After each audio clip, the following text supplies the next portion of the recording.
The parasympathetic nervous system actually has more to do with becoming a better singer, being a better singer in a practical sense. So, singing real songs in front of an audience, with your mates at rehearsal, open mic nights, or even put yourself out there on YouTube. Or being a natural singer, right? If that's you, you just sing great, you're wondering what the hell I'm talking about. This is all to do with the central nervous system, and it has more to do with being a better singer than, mixed voice or straw phonation or any of these things really on their own. Now, your brain is constantly reacting to thousands of subtle cues. Right, the central nervous system is constantly jumping between states and in varying levels of different states, reacting to our situation, reacting to perceived threats. Right, facial expressions, the sound of people's voices, situational awareness, all of these things. Right, experiences you've had previously that might trigger you in certain ways. Right, this can obviously wreak havoc on your ability to learn to sing well. There's really two main reasons why. Now, if you're in a reactionary state, not only does your brain lack neuroplasticity to create muscle memory, so if you've ever had the experience of really putting your heart and soul into vocal training and practicing, 5, 6, 7 days a week, an hour-long routine, and you just don't get any better no matter what you do, it's likely you're not creating muscle memory in the way you should because of the central nervous system, right? You're not in the right state. You're not in a social parasympathetic state.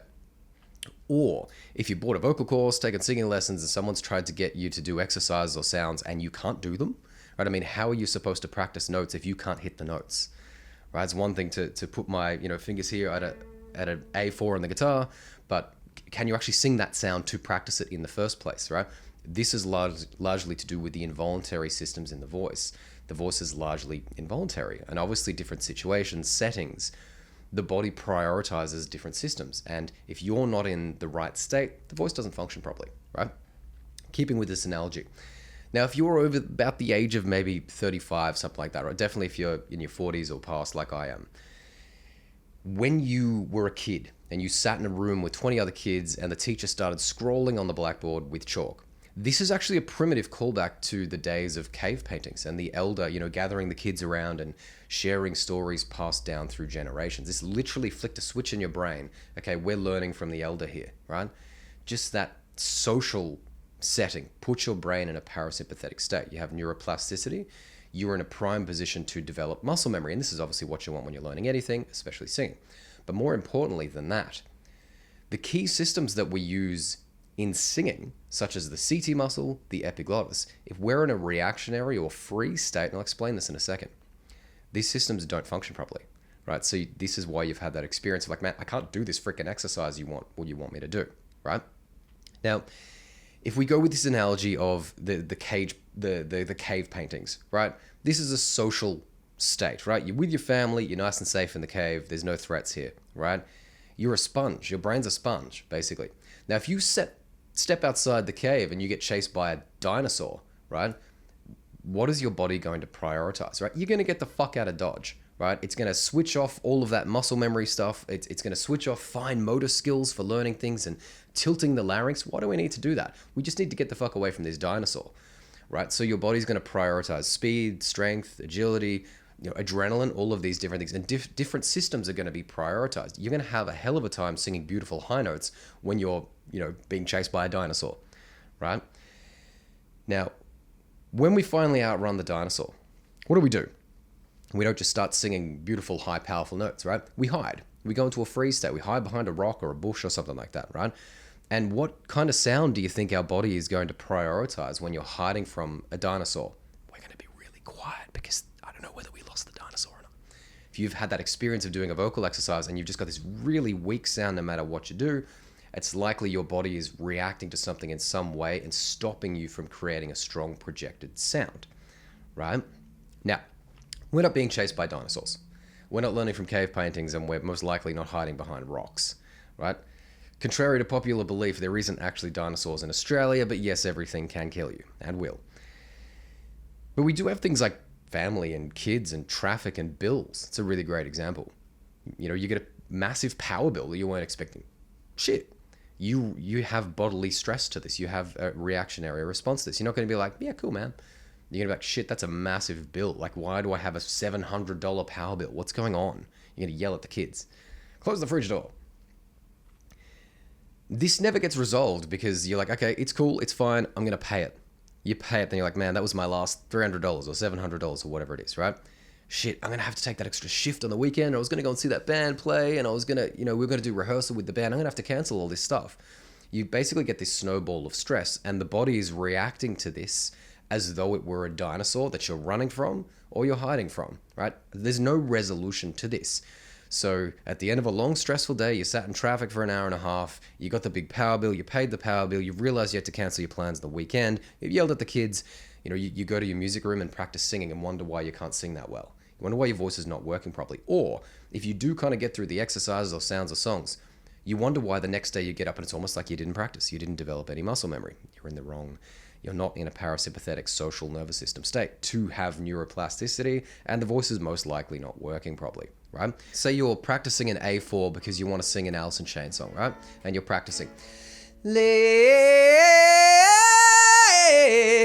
Yeah! And you're kind of getting those notes, you're kind of practicing, you're pulling all the tools out of the box to get those notes, right? But then when you go to the actual song, right? I think it's gonna rain. Rain! You get one of two experiences. You either shout and yell, or you get rain. You get falsetto, right? Instead of what you were just practicing. Rain,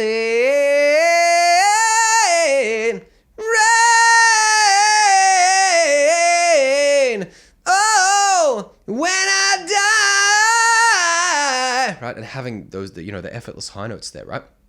What's going on here? You're going to get on YouTube and look for more sounds and exercises to practice, and you're going to drive yourself nuts. But really, it's the reactionary state of the central nervous system that is giving you those two results, right?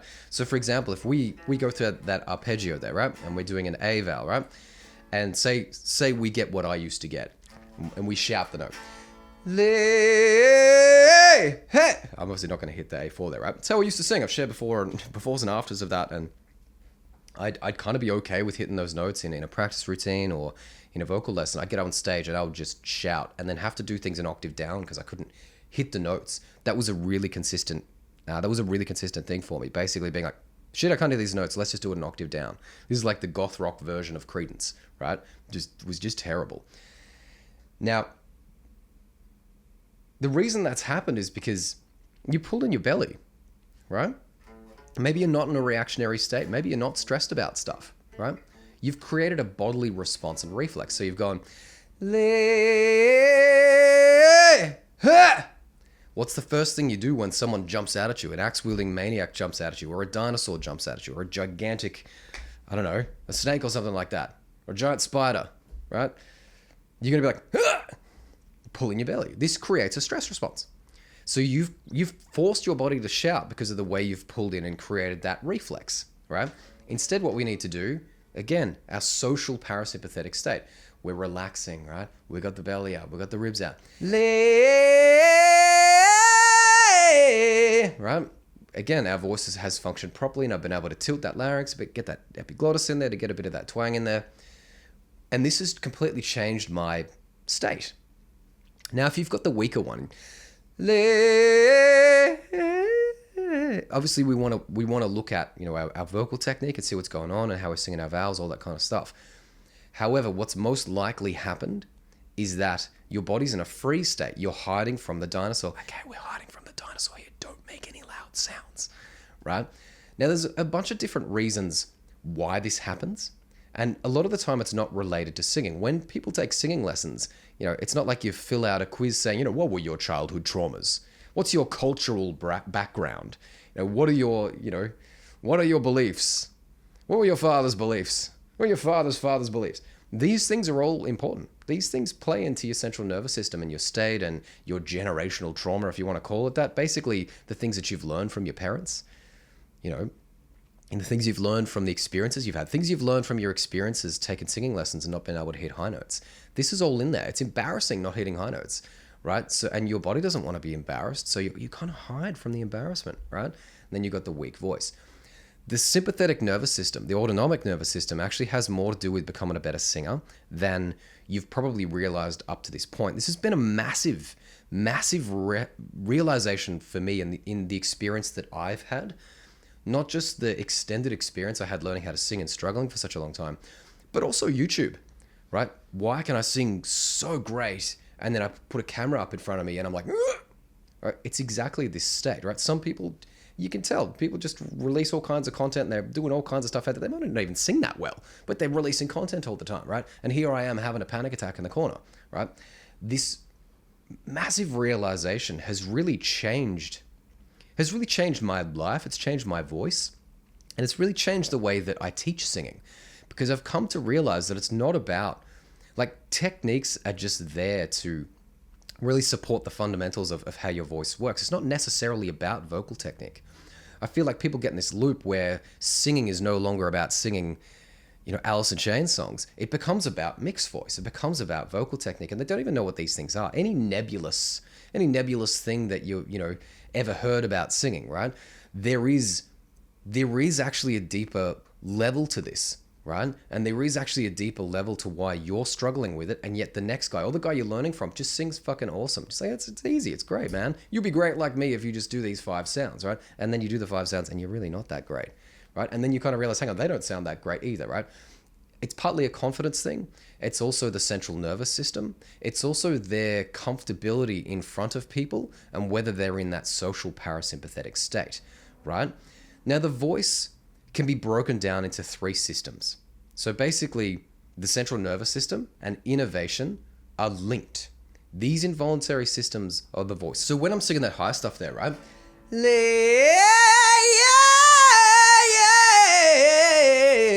Right? Rain, oh, when I die, yeah. Right? I'm not pushing up to it. That's a gnarly, powerful sound, but I'm actually tensioning the vocal folds to pitch, right? And this system is directly innervated by the vagus nerve, which controls your central nervous system, right? I hope there's a light bulb going off in your head somewhere. These systems that, you've tried to use and they're not working, they're not happening, right? It's because of this and that involuntary innovation in the voice. Number 2, half of what you guys are practicing from the YouTube stuff you've picked up is actually reflexive tonality, if you want to call it a fancy name, right? Basically, tone creates reflex in the body, and reflex creates tones. So a lot of the monkey sounds and the funny stuff that you're practicing out there that you feel like you're getting something out of, yeah, it's creating that tonal reflex. However, it's not addressing that first level of innovating the right systems when you sing real songs, or when you get up in front of a crowd and you try and sing something and you get and then you have to sing things an octave down, right? Finally, we have our vowels, right? Now, this is a bit of a weird one to get your head around, but your vowel sounds are tuned to certain notes. There's basically a pure prime position for every single sound that you're singing, but that's not really how rock singing works in particular, right? We want to sing every sound at every single note that we're singing, right? So when you get certain effects in your singing, it can educate you on how you have to work on things. So basically, these nebulous concepts like chest voice, head voice, mixed voice that no one's ever been able to actually explain to you, or people kind of take a guess, I think it's a physical thing, I think it's a tonal thing. Again, still very nebulous, right? It's actually all about the relationship of the vowel to the pitch, right? So if you're singing in chest voice, right? So your vowels here, so I'm singing that A vowel that I'm singing there, right? That chest voice thing is because my pitch is slightly below the center of the vowel and the way that I'm singing that vowel, right? If I sing above that vowel and sing that vowel in that way, right, I get falsetto or head voice, right? And you guys that are really, really shouting, what you're trying to do is keep this vowel above the pitch, which doesn't really work. So you shout and you yell, right? And you guys that have got that nervous system response of the free state, you've got to look at your vowel sounds as well. Now, these 3 systems actually work together. You obviously have to innovate the right physical systems and the involuntary systems in the body to get your voice working correctly, right? Number 2, you've got to have the right tonal reflex, right? You've got to go for the right tone, right? And finally, you have to get your vowel sounds right. Now, usually in these videos, what I do is I direct people to download my free vocal blueprint. But what I've actually done is create a practice cheat sheet for you, which actually links common exercises, common sounds, and sounds to practice with each one of these systems, right? You might have been practicing support, thinking that it has something to do with the tone of your voice, right? I sound weak, I need to practice on support. Support and the vagus nerve is actually linked to innovation. So you've got a mismatch in the way that you're actually practicing. And if you can understand what you're actually working towards, man, this has been such a game changer for me and such a game changer for my students. It's been helping them get out there, 14 shows in a row, each one better than the last. Actually identifying what you're working on and how it relates to these three systems: innovation, reflexive tonality, and activating your form. It's getting your vowels right, basically.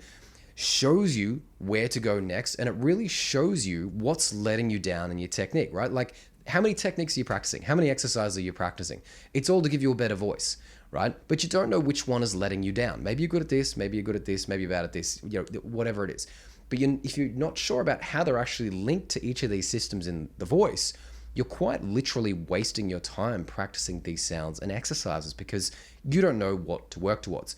Hit that link down below, download the practice cheat sheet, which is going to show you exactly how these exercises and sounds are linked to each of these systems of the voice. Man, this is going to be such a game changer if you can work this out. Your central nervous system has been messing with your ability to learn how to sing if you've been having this experience of, practicing for months or years and really not getting any better. Or putting in tens of thousands of hours into practice and you really just go right back to old muscle memory the second you jump on stage. Download the practice cheat sheet down below. Somewhere here there's a subscribe button or something. We're going to talk soon.